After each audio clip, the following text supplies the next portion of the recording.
ये एक मैटर हुआ है अतुल सुभाष का, जिसमें क्योंकि उन्होंने ये वीडियो बना दिया, 24 पेज का अपना जो घटनाक्रम था वो लिख दिया, इसलिए वो और इस तरह से हाईलाइट हुआ है कि उस पर बात करने के लिए एक बहस छिड़ गई और एक बात करना आवश्यक हो गया। लेकिन ये चीज़ें बहुत टाइम से हो रही हैं और इन परेशानियों को देखते हुए 2017 से सुप्रीम कोर्ट में 498A के मैटर में भी आरंभ से ही अलग अलग जजेस के द्वारा अलग अलग टाइम में परिवर्तन हो रहे हैं। केस 498A के केस को काफ़ी कुछ हद तक इन परेशानियों को देखते हुए डाइल्यूट किया गया है। लेकिन अगर ये बात आती है कि 498A के केस झूठे हैं, तो ये बात मैं इस बात से सहमत नहीं हूँ कि ये झूठे हैं। क्यों और झूठे क्यों माने जा रहे हैं? झूठे इसलिए माने जा रहे हैं केसेस कि ऐसे केसेस में सजा नहीं हो रही है। वो क्या देखा जा रहा है, दर्ज कितने केस हुए और सजा कितने केस में हुई।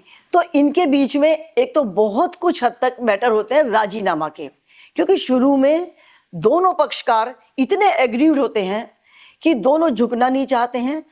इसमें मैं बीच में एक चीज इंटरप्ट कर रहा हूँ आपको, सॉरी, लेकिन जनरली लोग 498A यूजली वही लोग जानते हैं जो लीगल फ्रेम में या तो पढ़े हुए हैं या फिर वो जो जुडिशरी सिस्टम से या फिर लीगल चीज़ों से जुड़े हुए हैं। जनरली आदमी को 498A के बारे में कोई ज़्यादा विशेष जानकारी नहीं होती है जब तक उसको ऐसी कोई परिस्थितियां फेस नहीं करनी पड़ती। पहला सवाल तो मेरा यही है कि आप थोड़ा सा ब्रीफ कीजिए कि 498A है क्या चीज़ और वो क्यों बना था।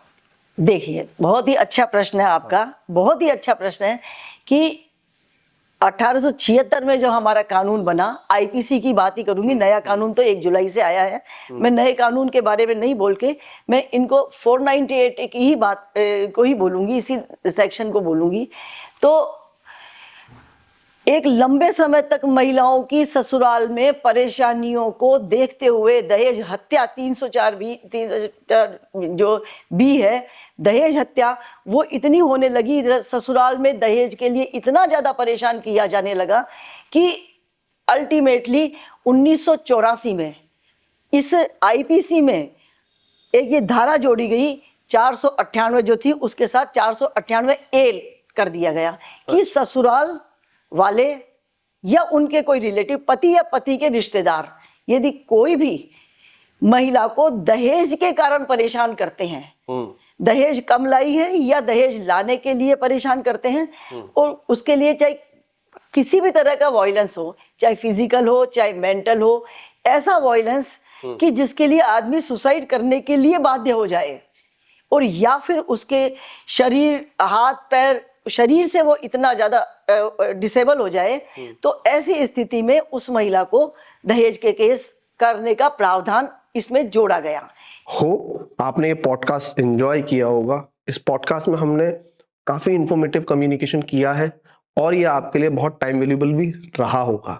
सो please like, share and subscribe our channel and let us know कि what will you want in our next episode. Thank you.